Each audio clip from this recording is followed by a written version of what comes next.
Good evening and welcome to Will on Safety. Today I'm going to have a look at common health and safety misconceptions.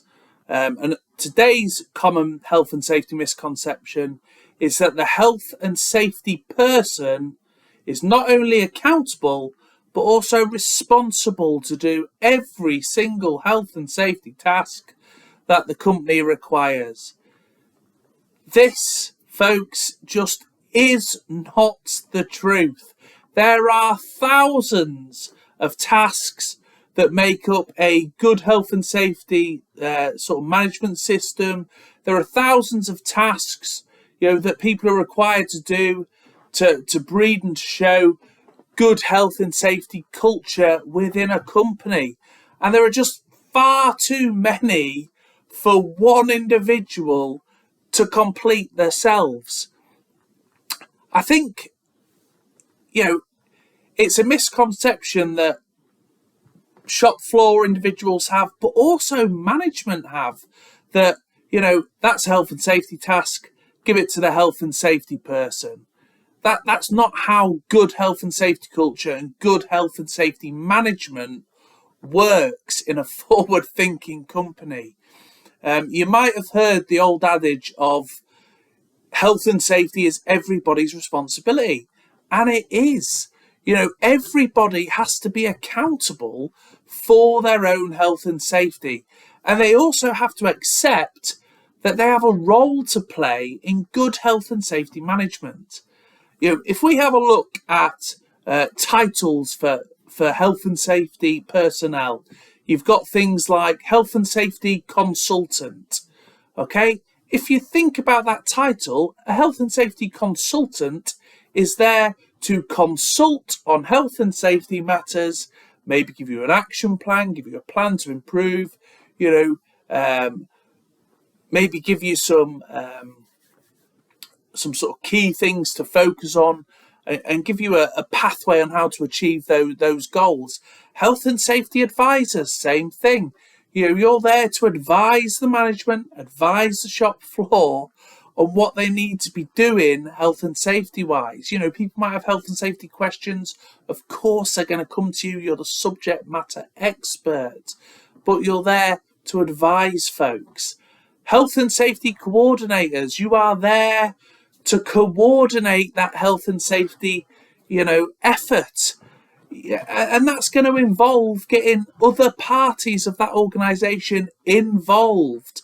Health and safety managers, again, you're there to manage the health and safety process. Again, it's going to take different people from within the organisation to be able to put your health and safety plan, management system, whatever it might be, into practice. Okay? We do not have, or I have definitely not heard of, a health and safety do everything person. It doesn't exist, so please think, when your health and safety person asks you to fulfill, a task, be that checking first aid equipment, spill equipment, firefighting equipment, maybe you're in maintenance and your health and safety person is asking you to go and do a check and a deep dive into machinery guarding, into safety critical devices, things like emergency stops, light curtains, etc. They are asking you to perform that duty because one, health and safety is a massive role and they have better things to be doing, such as touring the shop floor, speaking to employees, ascertaining how they can improve the working life of, shop floor employees, of the general employee population. They might have to prepare work for things like insurance claims. They may well have to put together business cases for new equipment or mechanical lifting aids, which are going to make you, the shop floor employees, lives easier.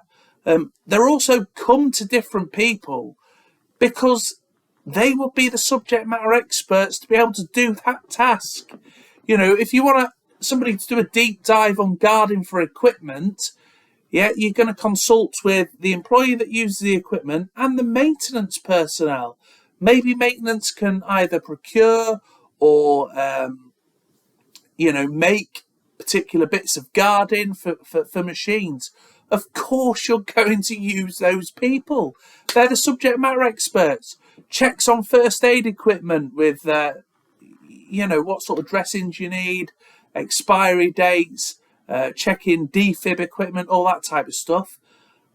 Me as a health and safety person, I am going to ask the first aiders to go and do those checks because you guys and girls are the subject matter experts.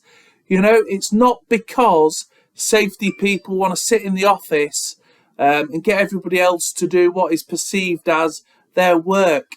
It's not their work, okay? Good health and safety management systems rely on companies and institutions to all work together to produce a much better health and safety culture.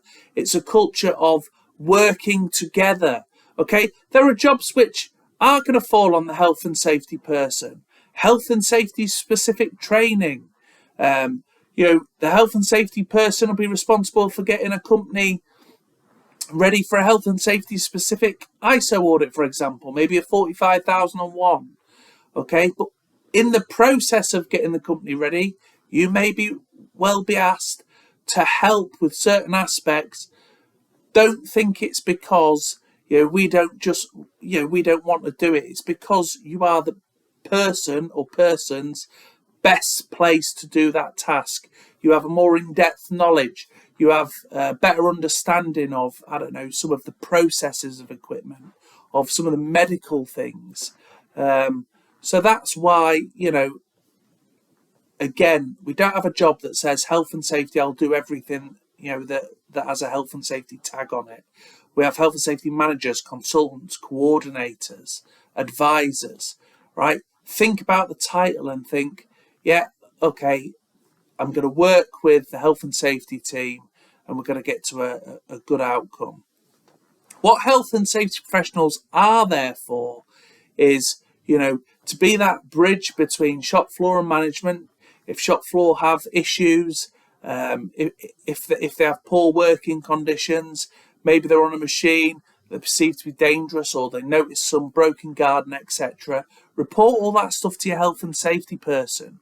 Okay, that's what we spend our days doing, as well as making sure, and any good health and safety person worth their salt will be on the shop floor, doing shop floor tour rounds, speaking to employees, on a daily or multi sort of morning and afternoon walk rounds, because that's where we get the information, and we can put that together to try and make your lives better. Give us near misses, give us accident reports.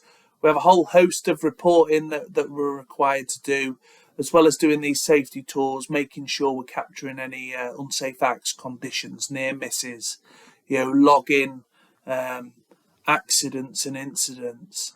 Maybe we're reporting to the HSE or the Environment Agency. Health and safety is such a massive task. It can't be done by one or two individuals alone. It relies on, the whole company and everybody to play their part and take accountability for their own health and safety. I hope you've enjoyed this video. I hope it gives you a little bit of insight into that common misconception that the health and safety person is responsible for everything with a health and safety tag on it, because it's just not the case. We wouldn't be able to do it without other people within the organisation putting a bit of time and effort in as well. We're there to advise, we're there to guide, to train and everything else. If you disagree, if you've got any other comments, pop them down in the comments. Try to answer all the comments. Okay, if you want a specific video on something, again, drop me a comment. I'll try and cover whatever you want to hear about or talk about. If you've got any questions, I'll be happy to answer those as well. I think common misconceptions, there are so many in the health and safety world. I think as well as Toolbox Talk Tuesdays, I will carry this series on. So, there'll be a playlist for common health and safety misconceptions. Please keep an eye out for that. If you're not already subscribed, please hit that subscribe button now. Give me a like, hit the notification bell. That'll just let you know whenever I post new content. I'm trying to do at least twice a week, maybe more sometimes. So yeah, again, if you've got any comments, concerns, any questions, please drop them in the comments box below, and I'll get back to you. But until next time, folks, take care of yourselves, and remember, be safe by choice, not by chance. Bye for now.